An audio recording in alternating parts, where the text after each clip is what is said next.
الحمدللہ رب العالمین والصلاة والسلام علی سید الانبیاء والمرسلین وعلی آلہ واصحابہ اجمعین اما بعد۔ بسم اللہ الرحمن الرحیم۔ ومن اقر بغصب صوب وجاء بثوب معیب فالقول قولہ فیہ مع یمینہ۔ ایک شخص نے کپڑا غصب کرنے کا اقرار کیا اور عیب دار کپڑا لا کر پیش کیا تو مقر کی بات اس سلسلے میں اس کے قسم کے ساتھ مان لی جائے گی۔ وَكَذَلِكَ لَوْ أَقَرَّ بِدَرَاهِمَ وَقَالَ هِيَ زُيُوفٌ۔ اور اسی طرح مقر کی بات مان لی جائے گی اگر وہ دراہم کا اقرار کرے اور کہے کہ وہ دراہم کھوٹے تھے۔ عزیز طلبہ، اس متن میں مصنف علیہ الرحمہ یہ بیان فرما رہے ہیں کہ اگر کوئی شخص کپڑے کے غصب کا اقرار کرے کہ میں نے فلاں کا کپڑا غصب کر لیا تھا اور اس کو غصب شدہ کپڑا لانے کا مکلف کیا جائے تو وہ عیب دار کپڑا پیش کر دے، تو اس سلسلے میں کپڑے کا مالک چونکہ مدعی ہے، لہٰذا اگر وہ اس پر بینہ پیش کر دیتا ہے کہ میرا کپڑا صحیح سالم تھا، عیب سے پاک تھا، تو بینے کو مد نظر رکھتے ہوئے یہاں صحیح سالم کپڑا مقر پر لازم کیا جائے گا۔ لیکن اگر کپڑے کے مالک کے پاس کوئی بینہ نہیں ہے تو یہاں مقر منکر ہے اور منکر کی بات اس کے قسم کے ساتھ مان لی جاتی ہے، اس لیے یہاں عیب دار کپڑا ہی مقر پر لازم ہوگا، چونکہ کپڑے کے اندر صحیح سالم کپڑا اور عیب دار کپڑا دونوں شامل اور داخل ہیں، کیونکہ کپڑا یہاں عام ہے۔ اسی طرح اگر وہ دراہم کا اقرار کرے اور پھر یہ کہے کہ وہ دراہم کھوٹے تھے، تو چونکہ لفظ دراہم یہ عام ہے، اس میں کھرے اور کھوٹے دونوں داخل و شامل ہیں، اور دراہم کے مالک کے پاس صحیح سالم ہونے پر کوئی بینہ اگر نہ ہو تو مقر کی بات اس کے قسم کے ساتھ مان کر یہاں کھوٹے دراہم ہی مقر پر لازم کر دیے جائیں گے۔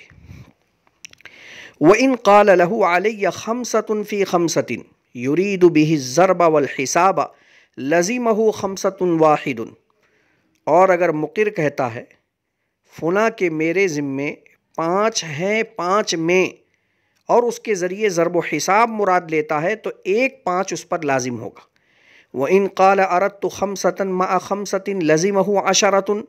اور اگر کہتا ہے میں نے 5 کو 5 کے ساتھ مراد لیا تھا تو اس پر 10 دراہم لازم ہو جائیں گے۔ عزیز طلبہ، ذکر کردہ متن میں کئی معانی کا احتمال ہے۔ پہلا معنی یہ ہے کہ 5 کو 5 میں ضرب دیا جائے، اور اگر یہی معنی مراد لیا جائے تو 5 5 25 25 دراہم مقر پر لازم ہو جائیں گے۔ حسن ابن زیاد کا یہی قول ہے۔ دوسرا معنی یہ ہے کہ فی کو مع کے معنی میں لیا جائے، جیسا کہ وَإِن قَالَ أَرَدْتُ خَمْسَةً مَعَ خَمْسَةٍ کے اندر مقر اس کی وضاحت کر رہا ہے، تو اب یہاں 10 دراہم لازم ہوں گے، اور یہی احناف کا مذہب ہے۔ تیسرا معنی 5 کو 5 میں ضرب دے کر اس کے اجزاء اور ٹکڑے بڑھا دیے جائیں، یعنی 5 میں سے ہر ایک کے 5 5 اجزاء کو مراد لیا جائے، تو اس صورت میں دراہم تو 5 ہی ہوں گے، البتہ ان 5 دراہم کے 25 اجزاء ہو جائیں گے۔ صاحب قدوری نے لزمہ خمسۃ واحد کہہ کر یہی تیسرا معنی متن میں مراد لیا ہے، لیکن اگر مقر ان تینوں معانی میں سے کسی بھی معنی کا اگر اظہار کر دے، اس کی وضاحت کر دے، تو وہی معنی مراد لے کر مقر پر وہی لازم کر دیا جائے گا۔ وَإِن قَالَ لَهُ عَلَيَّ مِن دِرْهَمٍ إِلَى 10، لزمہ تسعۃ عند ابی حنیفۃ رحمہ اللہ تعالی یلزمہ الابتداء وما بعدہ ویسقط الغایۃ۔ اور اگر مقر کہتا ہے فلاں کے میرے ذمے 1 سے 10 درہم تک لازم ہے تو اس پر 9 دراہم لازم ہوں گے۔ سیدنا امام اعظم ابو حنیفہ رحمۃ اللہ علیہ کے نزدیک ابتدا اور اس کا مابعد اس پر لازم ہوگا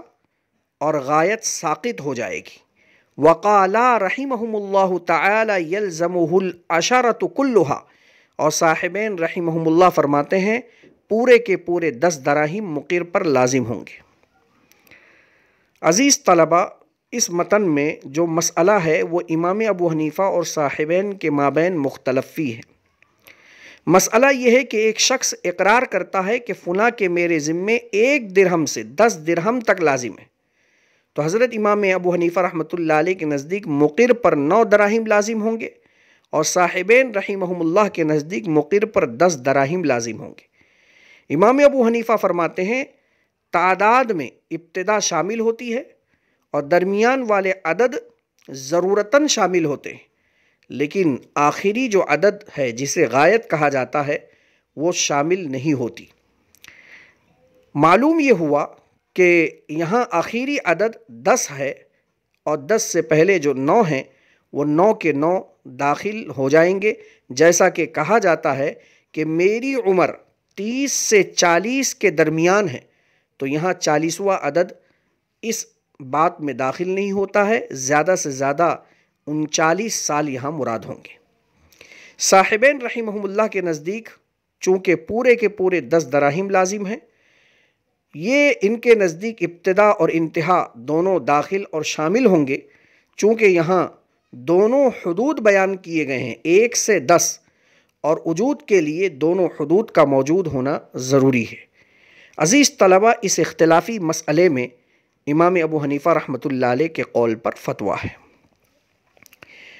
وَإِن قَالَ لَهُ عَلَيَّ 1000 دِرْهَمٍ مِّن ثَمَنِ عَبْدٍ اشْتَرَيْتُهُ مِنْهُ وَلَمْ أَقْبِضْهُ فَإِن ذَكَرَ عَبْدًا بِعَيْنِهِ قِيلَ لِلْمُقَرِّ لَهُ إِن شِئْتَ فَسَلِّمِ الْعَبْدَ وَخُذِ الْأَلْفَ وَإِلَّا فَلَا شَيْءَ لَكَ عَلَيْهِ۔ اور اگر مقر یہ کہتا ہے فلاں کے میرے ذمے 1000 دراہم لازم ہیں غلام کے قیمت کے عوض جس کو میں نے غلام کے مالک سے خریدا تھا، اور ابھی تک میں نے غلام پر قبضہ نہیں کیا، پس اگر مقر متعینہ غلام کو ذکر کر دیتا ہے تو مقر لہو سے کہا جائے گا اگر تو چاہتا ہے تو غلام مقر کے حوالے کر دے اور 1000 حاصل کر لے، ورنہ تیرا اس پر کوئی چیز نہیں نکلے گا۔ عزیز طلبہ، متن میں جو مسئلہ مصنف علیہ الرحمہ بیان فرما رہے ہیں اس کے سمجھنے میں ہم ایک قاعدے کی مدد لیتے ہیں، اور وہ قاعدہ یہ ہے کہ اگر اقرار کسی شرط کے ساتھ مشروط ہو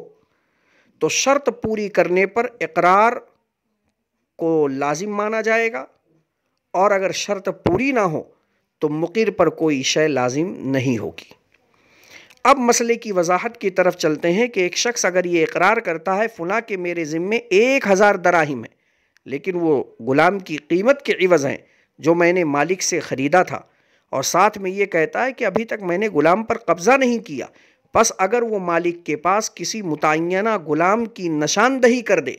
کہ یہ والا غلام تھا جسے میں نے اس غلام کے مالک سے خریدا تھا، اور اسی غلام کے ثمن کے عوض میرے اوپر 1000 دراہم لازم ہے، تو اب مقر لہو جو غلام کا مالک ہے اس سے کہا جائے گا کہ اگر آپ کو 1000 روپیہ چاہیے تو غلام مقر کے حوالے کرے، کیونکہ یہاں پر اقرار کو اس نے اس غلام کے ثمن کے عوض مشروط کر دیا ہے، لہٰذا اگر اسے 1000 چاہیے تو غلام حوالے کرنا پڑے گا، ورنہ مقر کے اوپر کوئی چیز لازم نہیں ہوگی۔ وَإِن قَالَ لَهُ عَلَيَّ 1000 مِّن ثَمَنِ عَبْدٍ وَلَمْ يُعَيِّنْهُ لَزِمَهُ الْأَلْفُ فِي قَوْلِ أَبِي حَنِيفَةَ رَحِمَهُ اللَّهُ تعالی۔ اور اگر مقر کہتا ہے فلاں کے میرے ذمے 1000 دراہم لازم ہیں غلام کے ثمن کے عوض، اور وہ غلام کو متعین نہیں کرتا ہے، تو اس پر 1000 دراہم لازم ہو جائیں گے، حضرت امام ابو حنیفہ رحمۃ اللہ علیہ کے نزدیک۔ اوپر والے مسئلے کا یہ تتمہ ہے کہ اوپر اس نے 1000 دراہم کا اقرار کیا اور یہ کہتا ہے کہ غلام کے ثمن کے عوض ہے، اور ابھی تک میں نے غلام کو اپنے قبضے میں نہیں لیا، اور ساتھ میں یہ بھی کہتا ہے کہ یہ متعینہ غلام ہے۔ تو وہاں ہم نے اس کی بات کو مان لیا اور یہ کہہ دیا کہ اس نے اپنے اقرار کو شرط کے ساتھ مشروط کیا ہے، لہٰذا جب تک غلام کی حوالگی والی شرط نہیں پائی جائے گی اس وقت تک 1000 درہم مقر کے اوپر لازم نہیں ہوگا۔ لیکن اگر وہ کوئی غلام متعین نہ کرے، بس یوں ہی کہے اور پھر 1000 دراہم کا کسی غیر متعینہ غلام کی طرف سے اقرار کرتا ہے تو حضرت امام ابو حنیفہ رحمۃ اللہ علیہ کے نزدیک غلام کا متعین نہ ہونا اس میں اس بات کا احتمال ہے کہ وہ اپنے کیے ہوئے اقرار سے رجوع کر رہا ہے، کیونکہ جب غلام غیر متعین ہے تو غلام کے غیر متعین ہونے کی وجہ سے بیع ہی نہیں ہوئی اور غلام کا حوالے کرنا بھی لازم نہیں ہے۔ اس وجہ سے اب اس کا غیر متعینہ غلام کی طرف سے کسی ثمن کی وضاحت کرنا تو یہ اقرار سے رجوع ہوگا۔ وَلَوْ قَالَ عَلَيَّ 1000 دِرْهَمٍ مِّن ثَمَنِ خَمَرٍ أَوْ خِنْزِيرٍ لَزِمَهُ الْأَلْفُ وَلَمْ يُقْبَلْ تَفْسِيرُهُ، اور اگر مقر کہتا ہے فلاں کے میرے ذمے 1000 دراہم لازم ہے شراب یا خنزیر کے ثمن کے عوض، تو اس پر 1000 درہم لازم ہو جائیں گے اور اس کی تفسیر کو قبول نہیں کیا جائے گا۔ اس متن میں مصنف علیہ الرحمہ یہ فرماتے ہیں کہ اگر کوئی 1000 درہم کا اقرار کرے لیکن ساتھ میں یہ بھی کہہ دے کہ یہ 1000 درہم شراب یا خنزیر کے قیمت کے عوض ہیں، تو حضرت امام ابو حنیفہ کے نزدیک مقر پر 1000 دراہم لازم ہوں گے، اور مقر کا شراب یا خنزیر کے ثمن کے عوض یہ جو وضاحت اس نے کی ہے اس تفسیر اور وضاحت کا کوئی اعتبار نہیں ہوگا، خواہ اس نے یہ جملہ منفصلاً کہا ہو یا متصلاً کہا ہو، کیونکہ یہاں علیہ میں کلمہ علا یہ وجوب اور لزوم پر دلالت کرتا ہے، اور مقر کا شراب یا قیمت سے اس کی وضاحت کو بیان کرنا گویا یہ اقرار سے رجوع ہے جو درست نہیں ہے۔ اس وجہ سے یہاں اس پر 1000 دراہم لازم ہو جائیں گے۔ اکتفی علی ھذا القدر۔ السلام علیکم ورحمۃ اللہ وبرکاتہ۔